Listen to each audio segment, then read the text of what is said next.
इस बीच कल जो हिंसा हुई उस दौरान उपद्रवियों ने राष्ट्रपति भवन को भी नुकसान पहुंचाया। वहां तोड़फोड़ की गई, वहां आगजनी की गई और आज राष्ट्रपति भवन यहां सेना के जवानों को तैनात कर दिया गया है। नेपाल के राष्ट्रपति भवन से एबीपी न्यूज संवाददाता जगविंदर पटियाल की एक ग्राउंड रिपोर्ट अब आपको दिखाते हैं। काठमांडू में इस वक्त मैं मौजूद हूं शीतल निवास के बाहर। शीतल निवास यानी यहां का राष्ट्रपति भवन, जहां पर रामचंद्र पौडेल राष्ट्रपति के तौर पर रहते हैं। ये मेरे पीछे राष्ट्रपति भवन की सीधी तस्वीरें आप देख रहे हैं, जहां पर आगजनी की घटना को अंजाम दिया गया। भयंकर रूप से जो एंट्रेंस पोर्च है उसके आगे तोड़फोड़ की गई है और उस तोड़फोड़ के बाद ऊपर के मालों को आग लगाई गई है।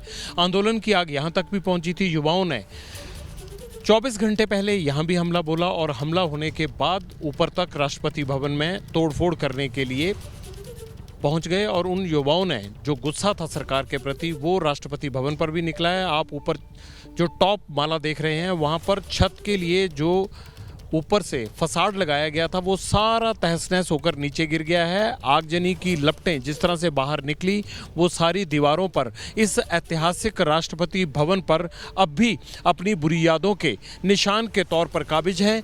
और जितनी भी विंडोज़ थी, डोर्स थे, उनके यहाँ पर आप देख सकते हैं खिड़कियों दरवाज़ों से काले रंग की स्याही जो बाहर निकली हुई है। वो कमरों की जो लपटें थी अंदर, वो जब बाहर की तरफ निकली खिड़कियाँ दरवाजे तोड़कर, तो उससे ये ऐतिहासिक राष्ट्रपति निवास पूरी तरह से शीतलता से आप देख सकते हैं कि अशीतलता की तरफ बढ़ गया।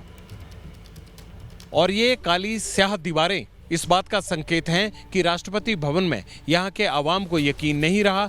ये चार दीवारी के बाहर भीड़ किस तरह से घुसी, ये बैरिकेटिंग या जो बाहर इसके ग्रिल लगे हुए थे वो सारे अंदर टूटे पड़े हैं। और भीड़ का आलम ये था कि संख्या गिनना भी मुश्किल हो गया था।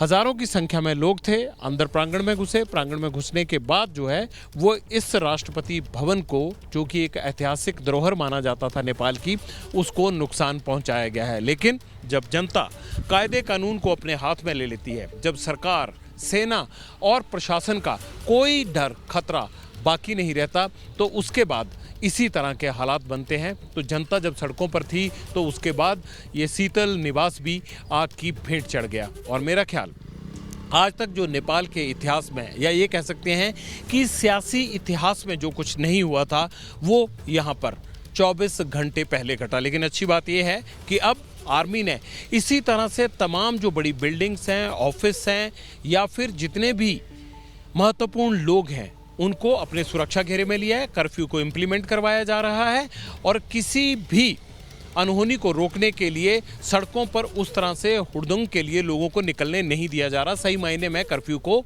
अमली जामा पहनाया गया है। इसीलिए आज सुबह से लेकर अब तक काठमांडू में कोई भी अप्रिय या हिंसा की घटना नहीं हुई है।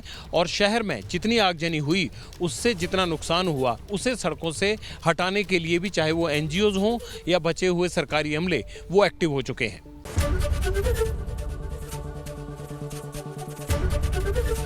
एबीपी गंगा, खबर आपकी, जुबान आपकी।